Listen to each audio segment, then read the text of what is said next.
بيحكي وبيقول: ازاي يعني المسها وانا مش طايقها من الاساس؟ ازاي اعلي صوتي اكتر من كده عشان اخلي الهانم تسمع كل كلمة انا بقولها؟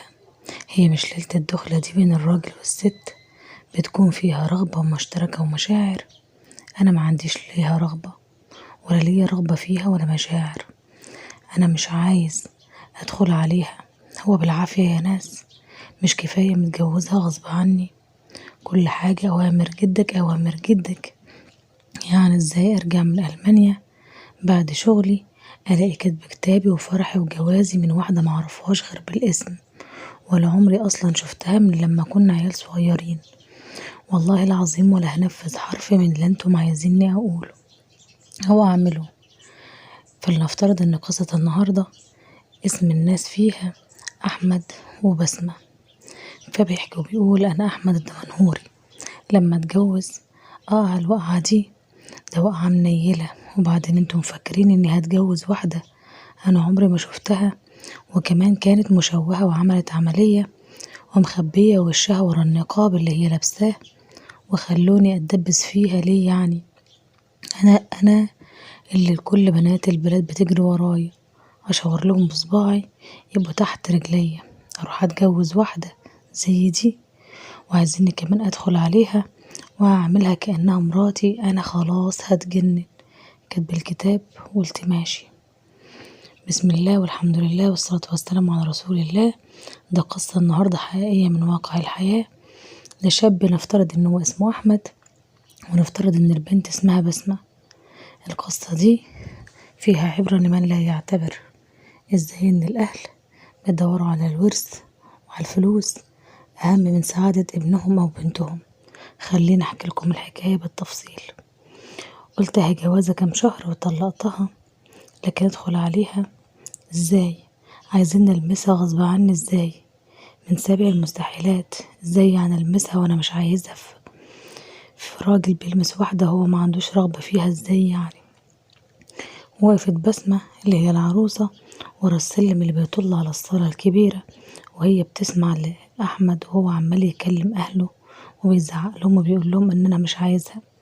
هي عمالة بتسمع له بتعيط وعينيها مليانة ألم ودموع.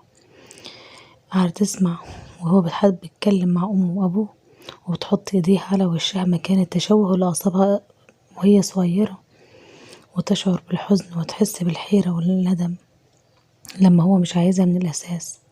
ليه عايز يتجوزها؟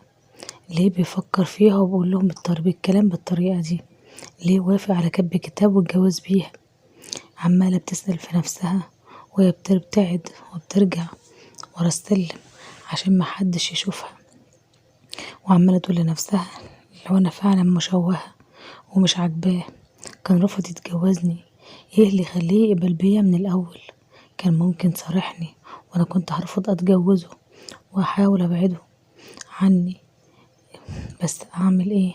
أنا كنت بحبه من لما احنا كنا صغيرين، كنت بستنى ان هو يكلمني حتى هو في ألمانيا، بس للأسف ما كلمنيش ولا مرة، لأن كان سافر هو ووالده لألمانيا من واحنا صغيرين، وما عدتش شفته ولا كلمته ولا أعرف أي حاجة عنه.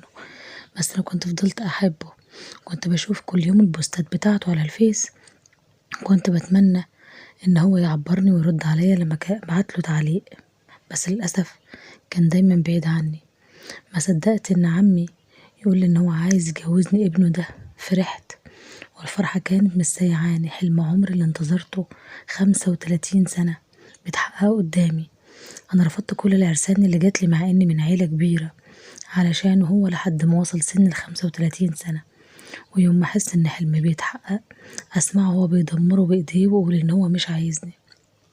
فضلت بسمة واقفة وتسمع وتتفرج، بس هو كان صوته بيعلى اكتر واكتر بكل غضب، وابوه بيقف له بكل حزم وقوة، وهو بيرفع الثبات وبانفعال شديد ويقول له: ممكن تهدى بقى؟ ده مش اسلوب، ده مش كلام، وبعدين دي بنت عمتك وجدك وصاني عليها، وما ينفعش ثروة العيلة تطلع بره. سامعني؟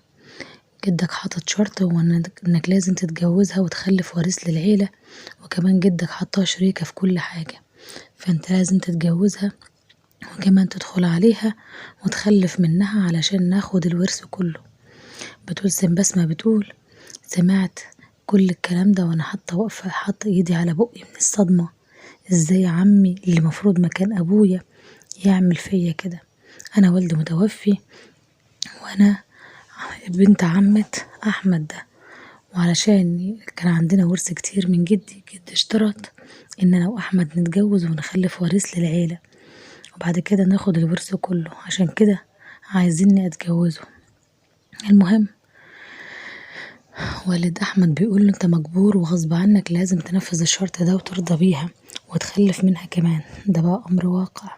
بعد ما تخلف وتجيب الوريث كل واحد هياخد نصيبه ويبقى طلقها.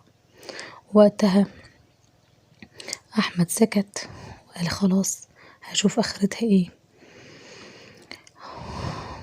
ام احمد حاولت تهدي ابنها وفضلت تطبطب على صدره وتقول له يا ابني اعتبرها شركة، اعتبرها اي حاجة، المهم ان انت تنفذ اللي احنا بنقوله، اعتبرها زي كرسي او كنبة في بيتك ما تعبرهاش، المهم انك تخلف منها وبأي طريقة. قصدي يعني انك عيش حياتك زي ما انت عايز يا سيدي، هي اصلا مش هتزعجك ولا اي حاجة، بس انت مش مضطر انك تقول لأي حد انك متجوزها، وهي اصلا مش بتخرج من البيت غير لما بتروح الكلية بتاعتها، وده هيكون يوم في الاسبوع او يومين بس. وبس احمد بسخرية وقعد يقول لها خلاص يا امي مش مشكلة، اعتبرها زي الكنبة او الكرسي اللي في البيت. فضلت ماسكة قلبي وحط قلبي على ايدي وعمال اعيط وابكي واقول يعني بعد كل الحاجة وكل حب ليه ده اكون زي كنبة او كرسي في البيت؟ والهانم بتدرس ايه بقى يا ابن الدمنهوري؟ انت اتأخرت قوي ودلوقتي عروستك مستنياك. وبانفعال شديد هو واقف وعمال يشمئز مني، كل ما بيفكر ان انا مشوهة وشكلي مش عاجبه. ازاي عايزني اقبل بيها؟ دي واحدة عندها تشوه في وشها ومدارية نفسها بالنقاب. لبقية القصة والحكاية هنعرفها في الجزء التاني من الفيديو ان شاء الله، علشان ما اطولش عليكم اكتر من كده. بس النهاردة في قصة وفي عبرة لمن لا يعتبر، وهنشوف ازاي الحب هيقدر يتغلب على كل صعوبات الحياة، وازاي ان الحب الحقيقي هو اللي بيجي بعد الجواز والعشرة والمثابرة. فخلينا نشوف احمد وبسمة هتكون نهاية قصتهم ايه، وده قصة حقيقية من واقع الحياة. وياريت ما تبخلوش عليا بلايك واشتراك في القناة وتفعيل زر الجرس عشان يوصلكم كل جديد، وياريت ما تنسونيش من صالح دعاكم، وانتظروني في الجزء الثاني من القصة إن شاء الله تعالى. والسلام عليكم ورحمة الله وبركاته، في أمان الله.